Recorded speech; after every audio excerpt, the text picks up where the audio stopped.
പക്ഷെ പറയുന്നത് യാഥാർത്ഥ്യവുമായിട്ട് പൊരുത്തപ്പെടുന്ന വസ്തുതകളായിരിക്കണം. ഞാൻ പറയണത് തെറ്റാണെങ്കിൽ ഇത് സമർത്ഥിക്കാൻ നിങ്ങൾക്ക് റൈറ്റ്സ് ഉണ്ട്, അതിനുള്ള സ്പേസും ഉണ്ട്, നിങ്ങൾക്കത് ചെയ്യാം, കുഴപ്പമൊന്നുമില്ല. ഒന്നാമത്തെ കാര്യം ഇതാണ്, ഭീകരവാദത്തിനെതിരെയും തീവ്രവാദത്തിനെതിരെയും നരേന്ദ്രമോദി സ്വീകരിക്കുന്ന ഉറച്ച ശബ്ദം തന്നെയാണ് കാരണം. ഈ രാജ്യം ഇന്ന് ഏറ്റവും കൂടുതൽ ഭീകരതകൾ അനുഭവിച്ചു കൊണ്ടിരിക്കുകയാണ്. ഏറ്റവും കൂടുതൽ ഭീകരതകൾ ഏറിയ തോതിൽ അനുഭവിച്ചു കൊണ്ടിരിക്കുന്നു. ഇന്ന് എന്തുകൊണ്ടാണ് പാകിസ്ഥാൻ ഇന്ന് ഇന്ത്യക്കെതിരെ വല്ലാണ്ട് അങ്ങ് ചൊറിയാത്തത്?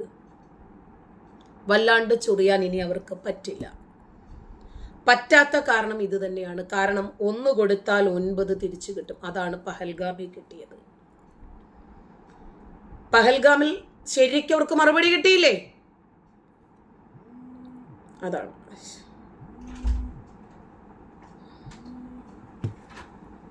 ഹലോ, എന്തെങ്കിലും ചർച്ച ഇട്ടായിരുന്നോ?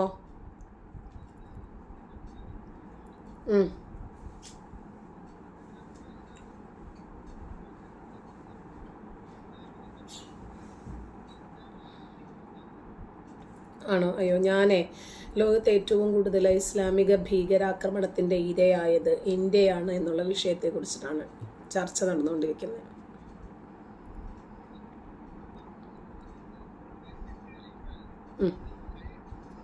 അപ്പൊ എനിക്കൊന്ന് മെസ്സേജ് ഇട്ടാൽ മതി. ശരി. ലോകം കണ്ട ഏറ്റവും വലിയ ഭീകരാക്രമണങ്ങൾ ആരാണ് ഈ ചെയ്തുകൊണ്ടിരിക്കുന്നത്? ഇന്ന് ഇവർക്ക് അഭയം കൊടുത്ത മുഴുവൻ രാജ്യങ്ങളും ഈ മുറിയന്മാരെ ചവിട്ടി പുറത്താക്കിക്കൊണ്ടിരിക്കുന്നത് എന്താ അതിന്റെ കാരണം?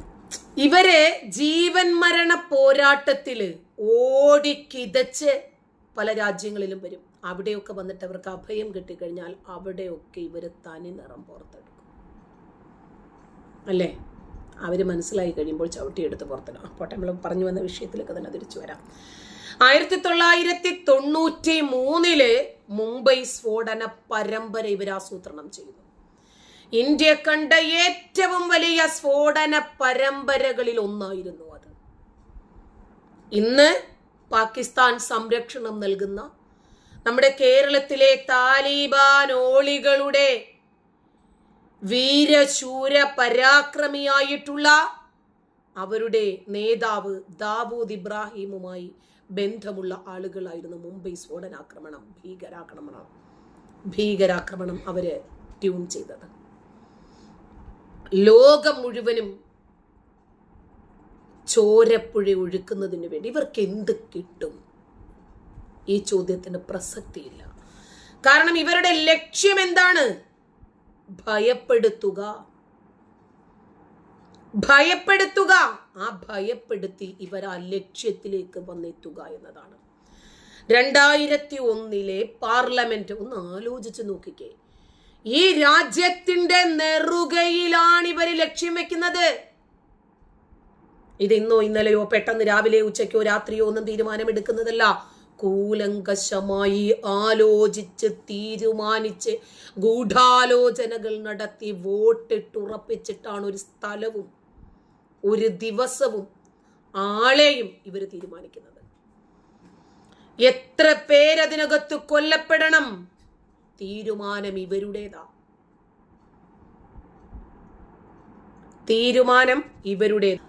വളരെ സംഘടിതമായി ഇവരിരുന്ന് ആലോചിച്ച് തീരുമാനിച്ചുറപ്പിച്ച്. നമുക്ക് ആ ചെങ്കോട്ട ഭീകരാക്രമണം ഇവര് പ്ലാൻ ചെയ്തതിൽ നമുക്ക് മനസ്സിലായില്ലേ? ടെലഗ്രാമിൽ ഒരു ഗ്രൂപ്പ്, അത് അന്നായതുകൊണ്ട് അത് കണ്ടുപിടിച്ചത്. ടെലഗ്രാമില് 72 ഡോക്ടേഴ്സ്, എല്ലാം സ്പെഷ്യലൈസ് ചെയ്ത ആളുകൾ. ആഹാ, അന്തസ്. തീരുമാനിക്കുവാണ് 32 കാറുകൾ.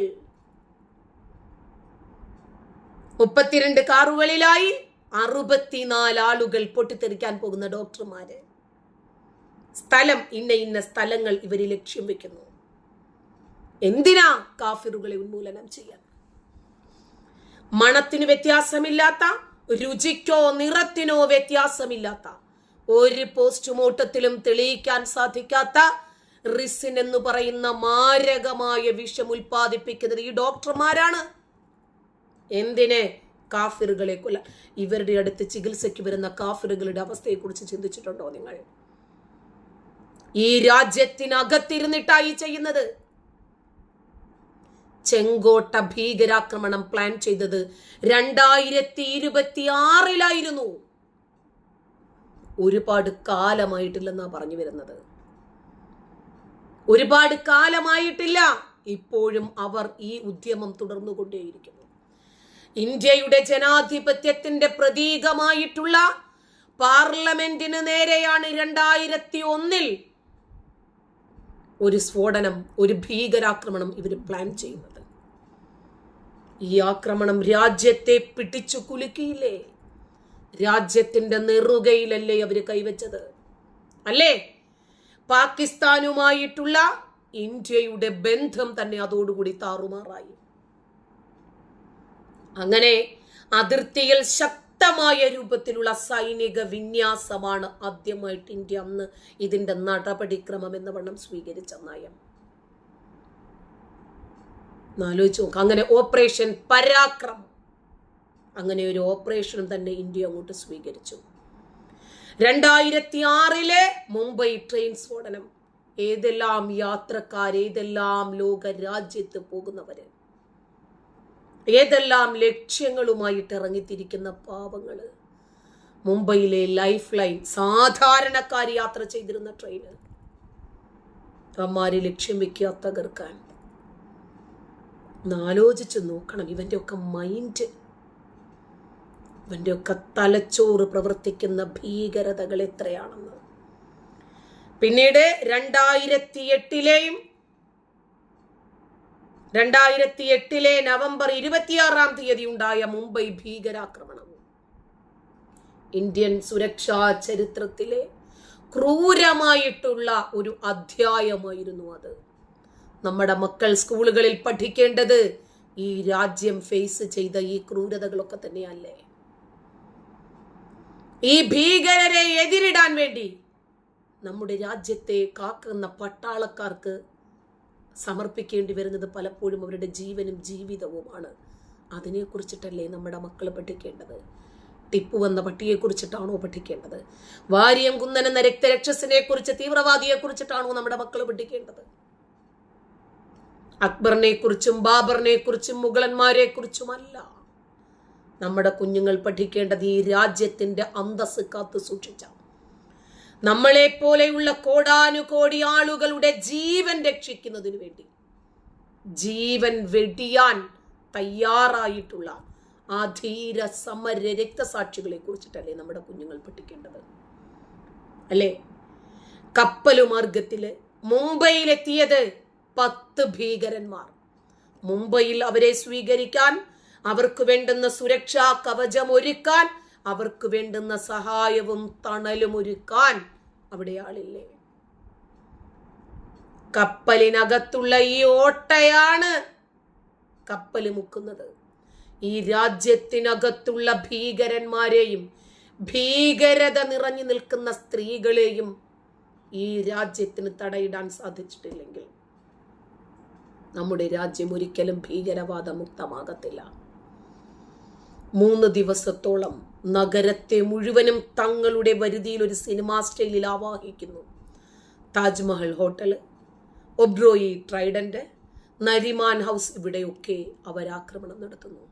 ഈ സംഭവം തീരദേശ സുരക്ഷ വർദ്ധിപ്പിക്കാനും അങ്ങനെ NIA എന്ന് പറയുന്ന രാജ്യ സുരക്ഷാ ക്രമീകരണങ്ങൾ വർദ്ധിപ്പിക്കാൻ, അന്വേഷണ ഏജൻസി രൂപീകരിക്കാൻ തന്നെ കാരണമാകുന്നു. മറ്റൊന്നാണ് 2016 ഉറി ഭീകരാക്രമണം. ജമ്മു കാശ്മീരിലെ സൈനിക ക്യാമ്പിന് നേരെ നടന്ന ഈ ഭീകരാക്രമണത്തിനു മറുപടിയായിട്ട് ഇന്ത്യ നടത്തിയ ഒരു സർജിക്കൽ സ്ട്രൈക്ക് ഉണ്ടായിരുന്നു. ലോക ശ്രദ്ധയാകർഷിച്ച ഒരു സ്ട്രൈക്ക്. ഭീകരതയ്ക്കെതിരെ ഇന്ത്യ സ്വീകരിച്ച വിട്ടുവീഴ്ചയില്ലാത്ത ശക്തമായിട്ടുള്ള സൈനിക നടപടിയുടെ പ്രാരംഭമായിരുന്നു അത്. അതാ ഞാൻ പറഞ്ഞത്, നമ്മുടെ രാജ്യത്തെ സംബന്ധിക്കുന്ന ഇത്തരം കാര്യങ്ങൾ, ഇത്തരം പോരാട്ട വീര്യങ്ങൾ നമ്മുടെ മക്കൾക്ക് പകർന്നു കൊടുത്താലേ അവർക്കും ഈ രാജ്യ സുരക്ഷയെ സംബന്ധിച്ചൊരു ബോധമുണ്ടാകും. 2019 പുൽവാമ ആക്രമണം, CRPFന്റെ വാഹന വ്യൂഹത്തിന് നേരെ ഉണ്ടായ ഒരു ചാവേർ ആക്രമണം രാജ്യം മുഴുവനും വലിയ രൂപത്തിലുള്ള പ്രതിഷേധങ്ങൾ പൊട്ടിപ്പുറപ്പെടാൻ കാരണമായി. ഇതിന് മറുപടിയായി ഇന്ത്യ പാകിസ്ഥാനിലെ ബാലാക്കോട്ടിൽ നടത്തിയ ഒരു വ്യോമാക്രമണം ഉണ്ടായിരുന്നു, പ്രത്യാക്രമണമായിട്ട്. പാകിസ്ഥാൻ കേന്ദ്രീകരിച്ച് പ്രവർത്തിക്കുന്ന ഒരു ഭീകര ക്യാമ്പിനെ മുഴുവനും ചുട്ടുചാമ്പലാക്കി. ഇതൊക്കെ രാജ്യത്തെ ഏത് രൂപത്തിൽ ബാധിച്ചിട്ടുണ്ട് എന്ന് ചിന്തിച്ചു നോക്ക്. അപ്പൊ ഓരോ ആക്രമണത്തിന് ശേഷവും തീവ്രവാദത്തെ നേരിടാനുള്ള നമ്മുടെ രാജ്യത്തിന്റെ കരുത്ത് വർദ്ധിക്കുകയായിരുന്നു. ഓരോന്ന് കിട്ടുമ്പോഴും ഓരോ വീഴ്ചയിലും പഠിച്ചുകൊണ്ടേയിരുന്നു. തീവ്രവാദത്തെ നേരിടാനുള്ള നമ്മുടെ അന്വേഷണത്തോടെയും അതിൻ്റെ ഡെവലപ്മെൻറ്റും ഒക്കെ വർദ്ധിപ്പിച്ചുകൊണ്ടേയിരുന്നു ഓരോ തവണ അടി കിട്ടുമ്പോഴെല്ലാം. അങ്ങനെ നമ്മുടെ രാജ്യത്തെ ഇൻ്റലിജൻസ് സംവിധാനങ്ങൾ വിപുലമായി, സുരക്ഷാ ഏജൻസികൾ കൂടുതൽ ശക്തിപ്പെട്ടു. നമുക്ക് ഒരുപാട് കാര്യങ്ങൾ നമ്മുടെ രാജ്യത്തിനു വേണ്ടി ചെയ്യാനുണ്ട് എന്ന ഒരു തോന്നൽ അവർക്കുണ്ടായി. നയപരമായിട്ടുള്ള മാറ്റങ്ങൾ ഉണ്ടായി. അതായത് സീറോ ടോളറൻസ് എന്ന നയം, ഭീകരവാദത്തോട് സന്ധിയേയില്ല. ഭീകരതയ്ക്കെതിരെ ഒരു തരിമ്പ് പോലും വിട്ടുവീഴ്ചയില്ലാത്ത നടപടികൾ സ്വീകരിക്കാൻ ഈ ഇന്ത്യ മഹാരാജ്യം കൂടുതൽ സജ്ജമായി. അങ്ങനെ ഭീകരത വളർത്തുന്ന രാജ്യങ്ങൾക്കെതിരെ ആഗോളതലത്തിൽ തന്നെ ശബ്ദമുയർത്താനും ഐക്യരാഷ്ട്രസഭ ഉൾപ്പെടെയുള്ള വേദികളിൽ പാകിസ്ഥാനെ പോലെയുള്ള ഭീകരതകൾ വിറ്റഴിക്കുന്ന രാജ്യങ്ങളെ ഒറ്റപ്പെടുത്താനും ഇന്ത്യ അന്നു മുതൽ ഇന്നുവരെ എന്നതുപോലെ ഉറച്ചു നിന്നു. ഇനിയും നിങ്ങൾ പറയണം, എന്തിനാണ് നമ്മൾ ഇസ്ലാമിക ഭീകരതയെ നഖശിഖാന്തം എതിർക്കുന്നത്? എന്തിനാണ്? എനിക്കും നിങ്ങളെയൊക്കെ പോലെ ഒതുങ്ങി സ്വസ്ഥമായിട്ട് അങ്ങ് ജീവിച്ചു പോകാം. പക്ഷേ നമ്മുടെ രാജ്യം അഭിമുഖീകരിക്കുന്ന ഇസ്ലാം മത തീവ്രവാദത്തെ സംബന്ധിച്ചും മുസ്ലിം ഭീകരതയെ സംബന്ധിച്ചും ഇസ്ലാം എന്ന തീവ്രവാദം ലോകത്തിനെ ബാധിച്ച ക്യാൻസർ ആണെന്ന് ആര് വിളിച്ചു പറയും?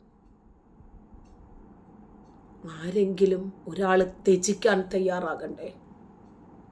ഇവരുടെ ഉമ്മാക്കി കണ്ട് പേടിച്ച് ഭയന്ന് നമ്മൾ പിന്നോട്ട് പോയിട്ട് ഒളിക്കണോ?